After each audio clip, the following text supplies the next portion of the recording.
Hey, okay, so can I start things off this week? No. This is your second show.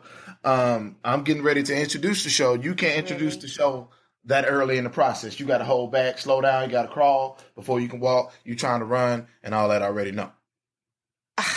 Okay, I think I just got punked, but all right, all right. Welcome to the Divorce is Not an Option podcast, episode 3. We rolling now. We gonna get it going. We gonna try to do it every week. Getting good feedback. All that. Just trying to say. We just in the beginning. You fumble through your See, you words. couldn't even do the intro right. I mean, I was put off by you trying to jump in and take over the intro, so that Okay. kind of messed up my words. I'm relationship coach extraordinaire, Stephen James Dixon. Please welcome my wonderful co-host, Tamara Gillespie. Hey, y'all. How we all doing this week? We are excited to get started recording our third episode. Just an FYI, Tamara, when that production budget kicks in, there'll be applause. You know, we can do fake applause. I don't know how We that can make sounds. that. Yeah, there you go. How did that sound? That sounded pretty good. I was thinking about that earlier, though. Like, we should have, like, laughter come piping in when we have a joke. And, Wait, are like, you serious? yeah. Like fake laughter? I mean, like, yes, when I say something that's, like, hilarious or mind-blowing, then we could, like, have a piped-in ooh from the crowd, Ooh. Yeah, all of that. So I don't think I've ever heard of a ooh in post production. Like ooh, just after Tamara say that, just put in a ooh right there. Right. I think that would be a great idea. But that's for the next episode. So let's go ahead and get started. This week on Divorce is Not an Option, we are going to talk about one of your articles called How to Save a Marriage in 1 Year. This article is on StephenJamesDixon.com under the menu tab Divorce is Not an Option podcast. But first, Stephen, you got anything interesting that happened to you this week in your relationship coaching? Oh, I forgot about that. Hold on, I'll get my notes out. That's not in the script. You're supposed to be prepared. Okay. I have. I was working with a couple yesterday, and what I came up with was compromising. So I was working with a couple on how to go about a compromise, and there's really a misnomer that a compromise is arrived at in our first conversation, right? And so Stephen has a problem with Tamara. Like Stephen has a problem with Tamara, and I'm like, I'm gonna go talk to Tamara about this, and me and Tamara are gonna resolve this in our conversation. Oh, got it. So it sometimes takes a little bit longer than one conversation. Especially when a lot more is riding on it, especially when it's something that's very personal to me or very personal to you. It may take us 3 or 4 conversations to arrive at a compromise. Seriously. And Especially so when it's something you don't want to give up on. Exactly. If it could be like a wedding day, for example, or the budget on the marriage, or where the kids going to go to college. You know, what kind of house we're going to buy. These are all huge pieces of life-changing and, examples of things. And sometimes we don't get it accomplished in one conversation. Okay, that's true. But how do you negotiate what I want versus what you want, especially when you think both of you are right? You have to be able to put yourself in your partner's shoes. That's the only way you arrive at a compromise. Like, you have to take a time out. What I do when me and my wife have something we're debating, I take a time out and I say to myself, okay, this is how Stephen feels. And I get that clear. Like, this is how Stephen feels. And then I get down what my best perception is, or my idea of what she feels and why she would feel that way. So then I can better, let me give you an example. You on a whole nother level of maturity, though. A whole nother level that I got to bring it down. Because like most Jay-Z people can't go there. Like Jay-Z said, I got to dumb it down for the peoples, right? There you go.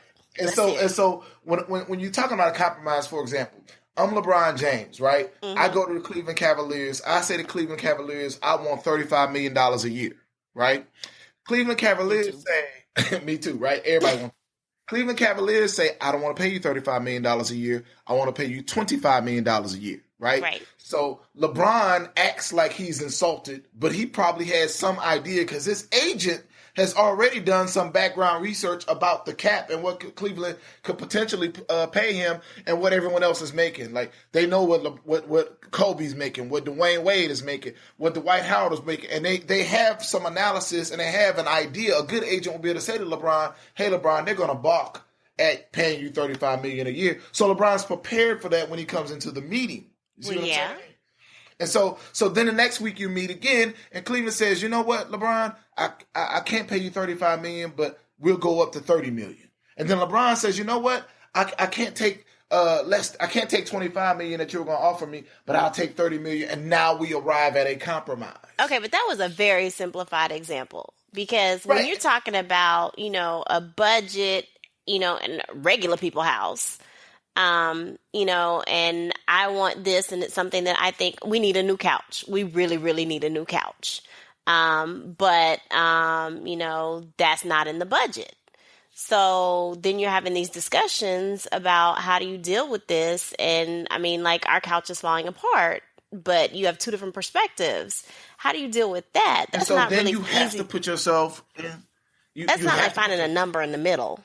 True. And I'm glad you called me out on that. And what I would say about that is that you have to be able to put yourself in your partner's shoes. I'll give you an example of something a little bit more complicated. At one point, my son was when he was a lot younger, he was like 3-4 years old. He was sick all the time. Mm-hmm. And we took him to the doctor, and the doctor wanted to put my son on steroids. Mm-hmm. And so I got tired of my son coughing and yakking. 3 years old, he can't really, complain. He just coughing and crying or whatever. Baby. And I used to sit up with him every night and just sit up with my back against the headboard and just hold him every night. You know what I mean? As long as I could until I fell asleep or something like that. And I got tired of doing that, and I got tired of him coughing and yakking. And the doctor that my wife picked said, no, the doctor that my wife selected said she wanted to put our son on steroids. My wife said no steroids, right? I feel and so, that. Right, a lot of people were there on that. But I'm like, okay, I'm trusting the doctor. That's how I am. We could debate that a whole nother day. But right. She picked the doctor. I'm trusting the doctor. But then I looked at my wife and I said, this is going to be an emotional decision for her. Yeah. You get what I'm saying? Yeah. This is not just, like you said, this is not just numbers or facts or scientific. Right. She's going to have an emotional connection to the long-term effects of potentially something going wrong with steroids. She's not going to embrace our son being able to take steroids. Yeah. So how do you use that or how do you turn that into a skill set of negotiating how you figure out or compromising in a situation when it's not just picking the number in the middle? You have to be able to put yourself in your partner's shoes. That's the first step. That is the first approach. And then you have to understand that you don't always arrive at a compromise the first time around, right? Especially when there's a problem, difference of opinion, there's some type of issue or concern. You have to give your partner the ability to chew on it. Like, sometimes I know we got a big financial decision. Like, me and my wife have these financial summits every year, right? And so I actually set up an agenda. Yeah, we have a financial summit every year, sometimes twice a year, where I set forth a plan of what we're going to spend money on for the rest of the year. Like, okay. You laughing at our maturity. 11 years, I mean, y'all serious with summits and stuff. Yes. And in the summit, it's stuff like, okay, we're going to buy some new trees for the front yard, and we're going to buy a new TV for the living room. I'm talking about purchases range anywhere from $500 to $1,000. We actually sit down and say, these are the $1,500 to $1,000 purchases or whatever we're going to do for the year. And so what I do in advance of the summit is I send her the agenda so she can kind of review the agenda so she can chew on it, and so she can look at how she wants to prioritize things as we go before I just lay it on top of her and say, these are the things we're going to do for this year. I like that. So y'all have a whole little annual plan that you do. I mean, y'all run a corporation over there.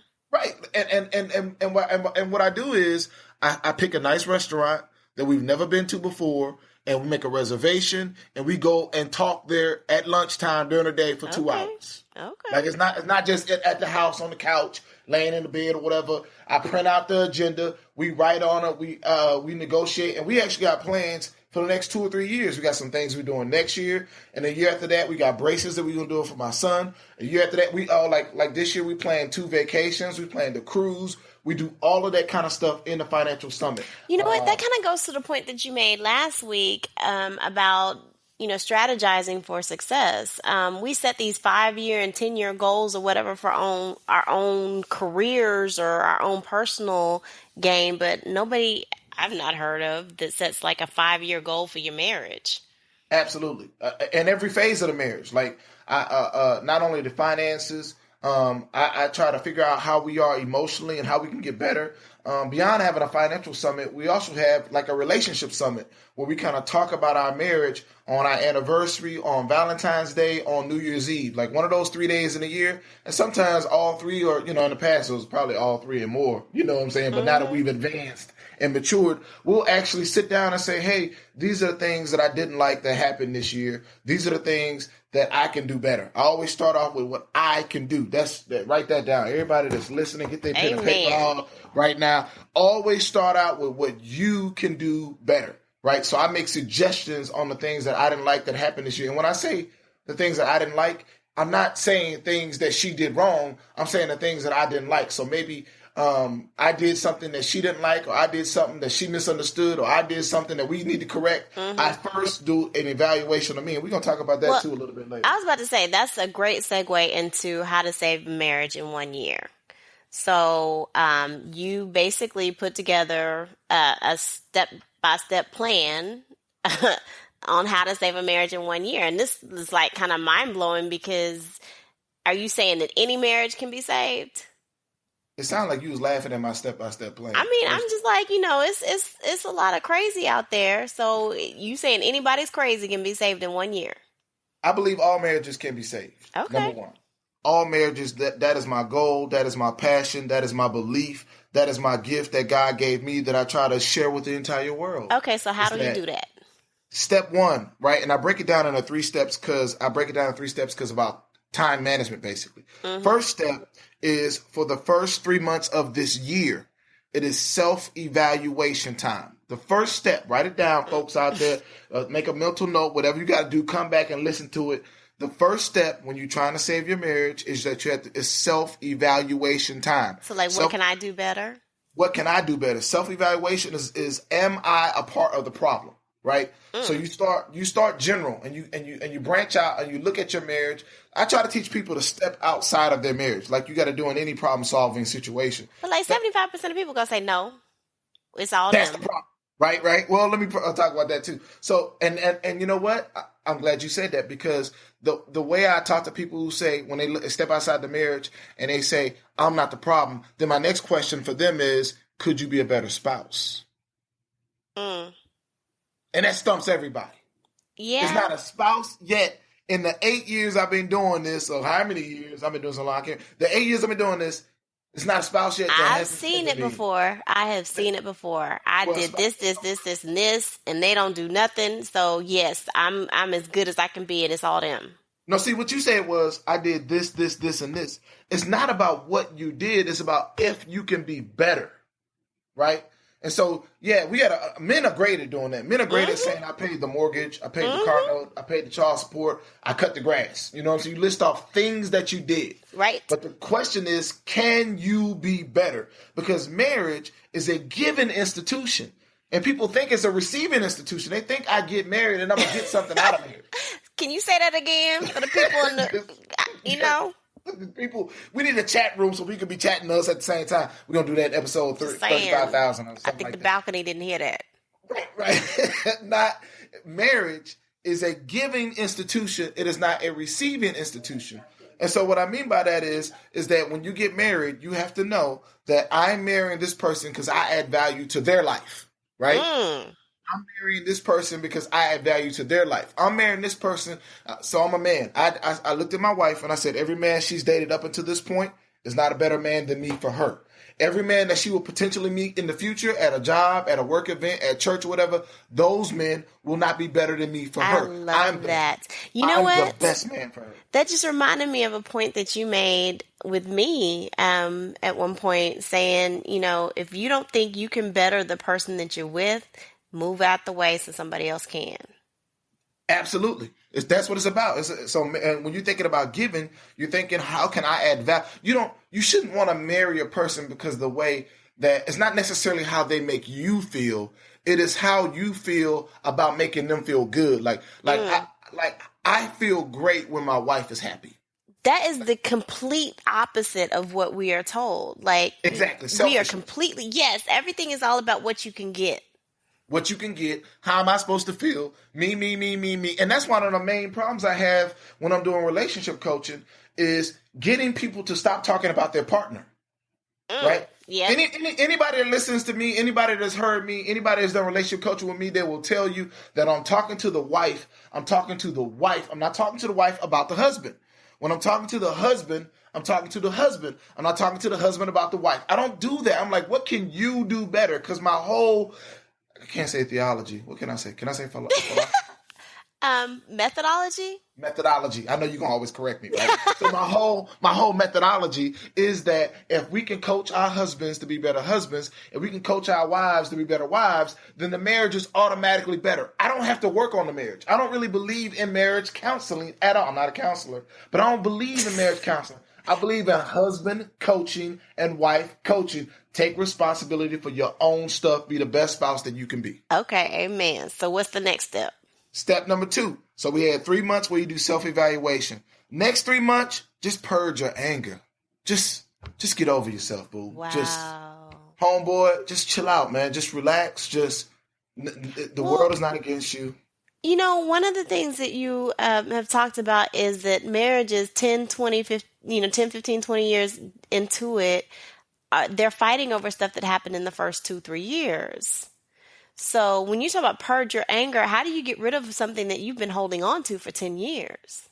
Yeah, you have to be able to say to yourself that, number one, the divorce rate is over 50%, right? And so this is very difficult. This is the greatest challenge that you'll ever have in life. So when I'm doing premarital coaching with folks, marriage is the greatest challenge you will ever have in life, right? Like, and I would even venture to say that it's tougher to even sometimes these diseases. So say, for example, you got cancer, right? You have no way of knowing what's going to happen with the cancer or the treatment or whatever. You have no control over that, right? Right. Well, when you have a partner and you're disappointed or you're hurt or you're frustrated or you feel trapped or abused or whatever, that's eating you inside out too, right? And it's eating you inside out. And then you got to go smile at his family and his friends and your mama because you don't want your mama in your business. Right. So that stuff eats you too. And so you got to say to yourself, you know what? You got to get yourself, sit yourself down and say, self, look in the mirror. Like, I have to get over this. Because some of the anger is about expectations not being met. There were expectations that you shouldn't have had to begin with, right? Some of the anger is about just your frustration about learning how marriage works, right? Like I remember the first time my wife went through my cell phone. I know a lot of brothers gonna get mad if you say this. I just remember. I remember the first time she was in my phone. I said, "You can't go through my phone." She said, "I can go through all your stuff if I want to." Well, I didn't really have a response. I needed a timeout. I needed a lifeline because I'm mature enough.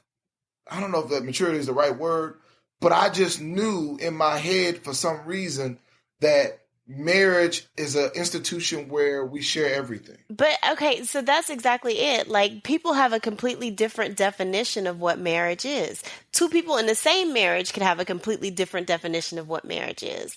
And a lot of people, feel like I should still have my time. I should still have my space. Like, this is mine, this is yours. And then we meet somewhere in the middle when we feel like it. Right. And I agree with that too, to some extent, that we can share everything. But so when I say we can share everything, that means we share both good and bad. That means that she can look at my phone. She can have my password to my Facebook, to my laptop, to my phone. I don't care because I have nothing to hide. Right. Right. Now, when I'm doing relationship coaching, I'm very careful with that. I don't put that on other people because of how they're raised or what they've seen, their experiences, their observations. It's very difficult for us. I advise people to do it, but I don't make it a mandate. But how do you have that level of trust if you don't have that level of openness?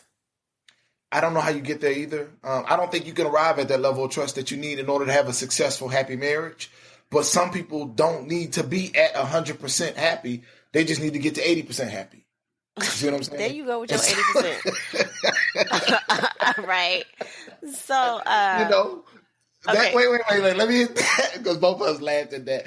But what that is it's just like with love capacity, right? I Mm-hmm. can't dictate what is a good enough love for someone else, right? And so Mm-hmm. I know that Steven needs to be loved at 100%. So if I need to be loved at 100%, then I need to be prepared to give 100%. And my 100% means that everything is open because I want no barriers. I want no traps. I want no holes. And I don't want no gaps, nothing like that, because I want my marriage, because I believe it's the most difficult thing that we'll ever do, that I Right. need every opportunity for it to be successful. But Every don't you single think, one. just like you're saying, no traps and no barriers, don't you think that having that 80% could open up some room for some holes and some traps and some barriers? Yep, you had 80%, you got 20% gap, right? Right.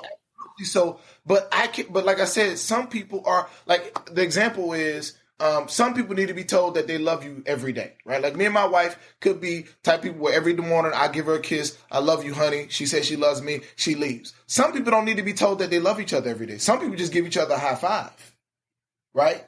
And so who am I to tell Right. them? So the example is, who am I to tell them, you know what, you guys should tell each other that you love each other every day? Right? Because Yeah. different couples need different things, whether it's a different amount of sex, whether it's a different amount of money, whether it's a different amount of appreciation, whether it's a different, just But you everything. did say if you don't have sex with your husband twice a week, you just you don't deserve a faithful husband. You've been trying to say that line without laughing for like 10 years, and you ain't done it yet. The line is, you just set up traps now to get me. The line is, if you cannot have sex with your husband twice a week, you don't deserve a faithful husband. That's what I said. Let me just say it for the people again, because they always like, what? Wait, what did he say? The line is that if you cannot have sex with your husband twice a week, that you do not deserve a faithful husband. Now, it's a million layers to that. That's in Men Don't Heal, We Hope. You got to purchase the book. I'm not talking about... That's a whole nother episode. We might have to just do more on that, because I spit out a lot of stuff at people, and sometimes it's hard for people to get it or grasp it or whatever, but trust and believe I have whole concepts and theories behind all of them that I can discuss. And in that one, the short part of that is that people were coming to me and said, so what happened was, people come to me relationship coaching and they say my husband cheated on me. And I will say, well, was your husband sexually satisfied? Was he happy sexually in the marriage? Well, no. And I kept getting women. Well, I want to understand from your side, your viewpoint, and I would get women who would say to me, "I don't know." And I was like, how you don't know? That's what I'm shocked by. Like, what do you mean you don't know? Well, I don't know, and I would have to keep asking questions, and then come up with like a point scale or some kind of graph or chart where I say, you know what? After completing this graph and this PowerPoint layout, your husband is not happy. You know what I'm saying? Like, and so I had to come up with, okay, at least twice a week, right? And if you Google it, it says 3 times a week in happily successful marriages, the couples have sex 3 times a week. So I want to say at least it's average. It's average for couples who dictated themselves as being happy, right? And so I say at least twice a week. That means that we connecting every 2-3 days or whatever. We have some intimacy, we have some affection, we getting together with each other. And some women some men, I'm starting to hear more and more men too that ain't putting out. I had a woman tell me about a month ago, you need to just tell my husband he need to put out. Oh my gosh, yes, I've heard that too, and I'm just like, you would do what? How does that work? Yeah, I struggle on that. But you know what? In that couple though, the husband said to me, he had got caught cheating too. He said, this is gonna crack you up. Everybody listen closely. He said to me in relationship coaching one day, in my one-on-one, I do a lot of one-on-ones with the husbands, I do a lot of one-on-ones with the wives, like I said, independent of each other. He said to me that when he was cheating, he can get it up and keep it rock hard for 3-4 times as long with his mistress as he could with his wife. Oh wow. That's when you pipe in that ooh. You're supposed to pipe in that right, ooh like this. right. So, but that leads you to believe that his wife was doing or saying something that made him feel less of a man. Exactly, badgering him, emotionally attacking him, right, making him close up. He didn't feel safe. He didn't trust her. They just had a very tough emotional relationship. And I've actually seen that. Right, I've seen that too, where some men just felt like, you know what, And some men are not just like, we ain't young no more, right? We're in our 40s and all that. And our emotions as we mature, our emotions and what we actually think of a person actually comes into play. Yep. All right. So we've completely gotten off topic. But I want to kind of highlight one thing you were saying about purging your anger, and then we need to move on. But you said that in a marriage, you have to say to yourself, I can have a happy marriage if I can be a happy person. And that really struck me. You'd be surprised how many people are unhappy, just unhappy on their own. Like, just life is too much. And then the expectation is that their spouse is going to make them happy, or supposed to make them happy. Spouse got some kind of magic in their pocket that they can just give them, like, hey, go be happy today. I got one more tomorrow. That's crazy. Yeah, and it's just it's sad. Like, when I get to parts like that, I try to slow down a little bit and really just it hurts my heart sometimes when I have couples in here, or I have a husband in here, or a wife in here. I had a husband recently who he asked me. He said, "How do you know when the person you're with is making you happy or unhappy?" What? He said, "How do you know when the person you're with is making you happy or unhappy?" I know, but my question would be like, are you happy? If you are, then they making you happy. Or look, I don't know. I guess maybe there's other ways to look at that. But if you're not happy, then you're not happy. I had to keep 100. What I did, I'm keeping 100 with the audience right now. What I did was I started asking a bunch of questions. So I ain't gonna answer that question. And so I started asking things about, just tell me about your day. Like, how do you guys interact? How do you feel like you make her happy first? Remember, I'm always going to revert back to what you're doing. Are you a part of the problem? Are you a part of the solution? Are you being the best husband that you could be? You know what I'm saying? And through that process, he was able to say, okay, maybe it is just me, and maybe it is, me just being. Through that, what we figured out too was he was just one of those personalities where he's kind of introverted to himself, and so I had to help him to branch out. I know, and what was unique about him was this was a big dude too, man. He was like, 6'4", 6'5", 270, all muscle mass. Right. But his spirit was small. He was one of those big, kind-hearted giant, the gentle giant dude. Yep. He was really just trying to figure out, how to let his guard down. He had let his guard down and gotten hurt by his wife. And so he was trying to figure out, how to rebuild internally. And he was just really questioning everything. Like, he was asking me questions like, how do you know if you're still in love? You know what I mean? Like, how do you know? Ooh, that's the episode too. Right. Like, he was asking me we just being here sitting in here, like, that's some deep stuff. Just talking, you know what I mean? Like, for hours. And I'm like, okay, he off the clock already. You know what I'm saying? But he was asking me such real stuff that I had to have a conversation with him. You know what I mean? And so, but you know what? I just and then, so we ran our course with that couple since we talked so much about them. They actually decided to get a divorce, right? Oh, wow. They came back 2 months later and they ran into each other and said they had been thinking about the things I had been saying to them, and they had kind of gotten a part of their spirit. And it kind of gotten, even though in the moment when I told them to purge their anger, they weren't able to do that. Right. But then once they decided they wanted to get a divorce, then they began the natural process of purging their anger, like getting over it, because there's no sense in holding on to it now, right? That's true. And they actually are looking to work it out. So I got an email from them last week. I need to respond to that email. Okay, all right. So let's get to the next step. Step three is, so you spent your first 3 months doing self-evaluation. Are you a part of the problem? Next 3 months, purging your anger.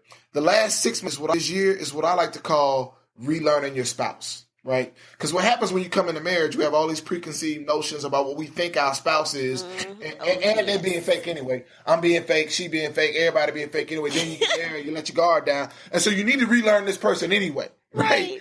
And so you start from scratch and you try to observe, right? And you really just take them at face value now, like who my partner really is. One of the things I did when I was relearning my spouse was I figured out that I spent a lot of time complaining about the things that I did not like about my spouse. Yeah. Right? Yeah. Like, take that in. My married folk out there, I spent a lot of time complaining about the things. So I love 8 out of 10 things about my spouse. I hate 2 out of 10 things about my spouse. And you but focus on those 2. I will spend 80% of my time mad about the 2 things I don't like, and spend 20% of my time, thinking about the things that she does well. Yep. Well, one thing you said once that really kind of hit me was that everybody who's married, once you get married, you have a point when you think, WTF, who did I just marry? Absolutely. And what happens with that is that usually comes from that person letting their guard down and saying, okay, and then that person not only letting their guard down, not only I's married now, but I don't give a fuck what you got to say about it. You know what I'm saying? Like, what are you going to do? You know what I'm saying? Like, you can't leave me. We legally bound. We done bought a house together. We got kids together. We got stock together. And you reach those points. So we got to stop saying these ups and downs and all that and start trying to treat people and teach people. Start trying to teach people that you will have problems and how you go about problem solving in your marriage is crucial. Right. And so what I'm trying to teach people is to have a problem-solving technique. Self-evaluate, purge your anger. Don't bring that anger to the conversation. Don't bring that anger to, like I talked to a client earlier today, and I said to them that you have to know when you are emotional about an issue that you can't bring up, right? And so you got an issue, and you tripping, and you're nervous about this conversation because you're thinking about how they're going to respond. When really what you don't understand is if you approach them in good faith and you present the issue, in good faith and you don't assume some negative reaction out of them, maybe you have a better chance of having a good conversation. That's important. Just giving your partner the benefit of the doubt. That's just major. Just give them the benefit of the doubt.